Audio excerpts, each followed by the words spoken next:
देश से आ रही एक अहम खबर का रुख करना होगा, क्योंकि एसआईआर को लेकर जो पूरा का पूरा मुद्दा है वो अब देश की सबसे बड़ी अदालत की चौखट तक पहुंच गया है। बड़ी खबर आ रही है, सुप्रीम कोर्ट पहुंची हैं पश्चिम बंगाल की मुख्यमंत्री ममता बनर्जी। एसआईआर के खिलाफ सुप्रीम कोर्ट में सुनवाई का दिन है आज। ममता बनर्जी की याचिका पर सुप्रीम कोर्ट में सुनवाई होनी है। सुप्रीम कोर्ट में अपनी तरफ से दलीलें खुद रखेंगी ममता बनर्जी, ये जानकारी मिल रही है। अभिषेक बनर्जी भी ममता बनर्जी के साथ नजर आ रहे हैं, सुप्रीम कोर्ट में मौजूद हैं। तो एसआईआर के खिलाफ आज सुप्रीम कोर्ट में सुनवाई होनी है, महत्वपूर्ण दिन है। और इससे पहले हमने देखा जब chief election commissioner Gyanesh Kumar से मुलाकात की थी ममता बनर्जी ने, तो उसके बाद भी वो हमला बोलती हुई नजर आ रही थी चुनाव आयोग पर, और उन्होंने यहां तक कहा कि ऐसा इलेक्शन कमिश्नर मैंने आज तक नहीं देखा। रजनीश रंजन देखिए हमारे साथ, हमारे सहयोगी इस वक्त जुड़ चुके हैं। रजनीश, जरा बताइए सुप्रीम कोर्ट में आज क्या होने वाला है। जानकारी यह भी मिल रही है कि ममता बनर्जी अपनी दलीलें खुद रखेंगी आज अदालत में एसआईआर को लेकर।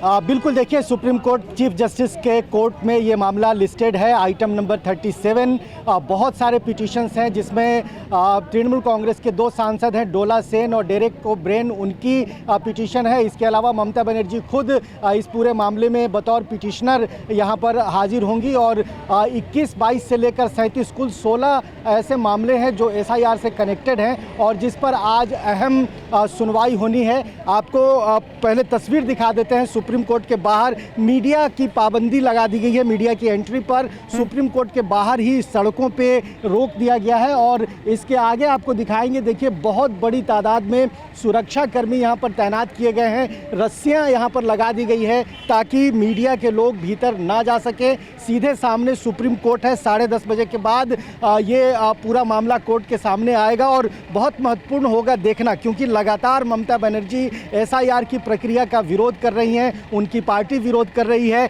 और एसआईआर की प्रक्रिया के दौरान तकनीकी जो खामियां हैं इसको लेकर लगातार वो सवाल उठा रही हैं। 6 चिट्ठियां उन्होंने मुख्य चुनाव आयुक्त को लिखी और कल इसकी उन्होंने जानकारी दी कि किसी भी चिट्ठी का जवाब मुख्य चुनाव आयुक्त ने नहीं दिया है। ये भी उन्होंने आरोप लगाया कि 58 लाख लोगों के नाम काटे गए हैं अभी तक, और उसमें ज़्यादातर तृणमूल कांग्रेस के समर्थक हैं। तो ऐसे तमाम जो आरोप, तमाम जो सवाल तृणमूल कांग्रेस उठा रही है एसआईआर की पूरी प्रक्रिया के खिलाफ, देखना बहुत महत्वपूर्ण होगा कि ममता बनर्जी खुद बतौर वकील यहाँ पर आ रही हैं, अपने आर्गुमेंट वो खुद पेश करेंगे। लेकिन रजनीश, एसआईआर को लेकर न तो राजनीतिक विरोध पहली बार है, न तो कानूनी विरोध पहली बार है। इसके पहले भी अदालतों में मामले गए हैं। इस मामले में सारा ध्यान इस बात पे है कि एक मुख्यमंत्री खुद अदालत में अपना पक्ष रखने के लिए उपस्थित होंगे। इसके पीछे की वजह क्या है? ममता बनर्जी खुद अदालत में क्यों जा रही हैं ये पक्ष रखने? क्या इसको एक राजनीतिक तौर पर देखा जाए, या फिर ममता बनर्जी चाहती हैं कि वो खुद ये तर्क दे, क्योंकि वो इसको बेहतर तरीके से अदालत के सामने रख सकती हैं, इस पूरे मामले में अपनी पार्टी का पक्ष रख सकती हैं?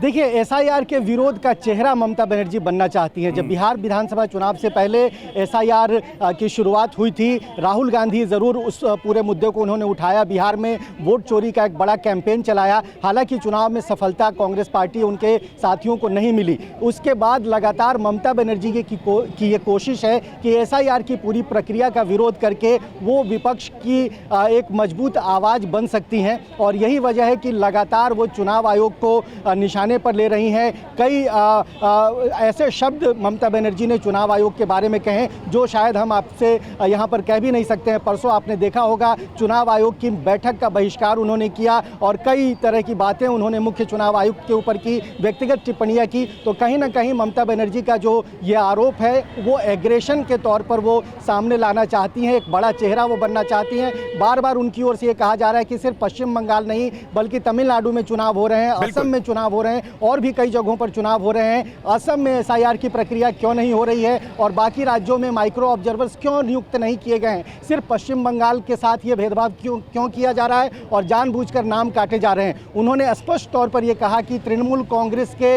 100% समर्थकों के नाम काटे गए हैं। यानी 58 लाख का जो डाटा उन्होंने दिया है, उनका कहना है कि इसमें सारे के सारे टीएमसी के सपोर्टर हैं और ये चुनाव आयोग जानबूझकर एक राजनीतिक दल के इशारे पर कर रहा है। बिल्कुल सही बात है। और लेकर ममता बनर्जी सीसी से मुलाकात के बाद भी ममता बनर्जी ने इन बातों का जिक्र किया था कि 58 लाख लोगों के नाम काट दिए गए हैं और इनमें से ज्यादातर टीएमसी के सपोर्टर्स हैं। एक मुद्दा यह भी बार बार उठाया जा रहा है कि एसआईआर के जरिए, हालांकि होना यह चाहिए था कि जिन राज्यों में चुनाव है उनको छोड़ दिया जाए, ऐसा ममता बनर्जी का कहना है, लेकिन ऐसा हो नहीं रहा है। आसाम में बीजेपी की सरकार है, वहां पर एसआईआर नहीं हो रहा है, पश्चिम बंगाल और तमिलनाडु में हो रहा है। इन तमाम मुद्दों को ममता बनर्जी लगातार उठा रही हैं, लेकिन अब सुप्रीम कोर्ट में, देश की सबसे बड़ी अदालत में इस पूरे मामले की सुनवाई हो रही है। ममता बनर्जी, अभिषेक बनर्जी वहां पर पहुंच चुके हैं। क्या होता है आज सुप्रीम कोर्ट में, लगातार हमारी नजर रहेगी और आपको अपडेट हम देते रहेंगे।